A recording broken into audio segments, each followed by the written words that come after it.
ang ipagkakasundo ayon kay Chairman Emeritus Dr. Jose Antonio Goitia. Detalye sa naturang balita, narito si Nestor Cagito. Nestor, go go! Ayon kay Chairman Emeritus Dr. Jose Antonio Goitia, may mga sandaling hindi sapat ang pagiging maingat. Kailangang magsalita ang isang bansa ng malinaw at ang mga pag-atake ng legal sa posisyon ng Pilipinas, lalo na laban sa Philippine Coast Guard at sa Armed Forces of the Philippines, ay hindi maaaring palampasin kapag pinahihina ang mga institusyon nagtatanggol sa Republika. Ang naturalidad ay hindi na pagiging maingat, ito ay nagiging pagsuko.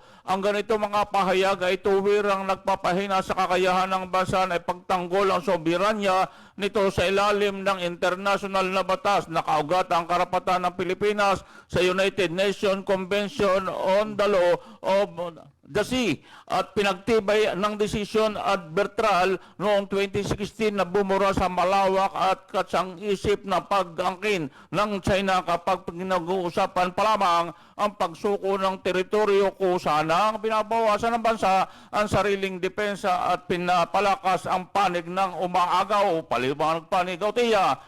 Hindi hinihingi ng batas ang hiwalay na mga coordinate upang matatag ang exclusive economic zone ng Pilipinas sa ilalim ng UNCLOS. Ang mga karapatang pandagat ay likas na nagmumula sa mga archipelagic baseline. Samantala, ang tinatawag na 9-dash line ng China ay walang batayan, walang malinaw na hangganan at walang bisa sa mata ng international na batas. Giit pa ni Goitia, ang soberenya ay hindi usapin na opinion. Ito ay nakapaloob sa konstitusyon at sa batas. Ang pagdududa nito ay tahas ang banta sa kakayahan ng Republika na pagtanggol ang sarili, hindi mangmang ang mga Pilipino. Ang tunay na panganib ay ang pagtatangkang bihisan ang pagsuko bilang pagiging praktikal at pag-atras bilang karunungan. Ako si Nestor Cagitla reporting para sa Media House Express, ang kauna-unahang Internet TV radyo sa Pilipinas.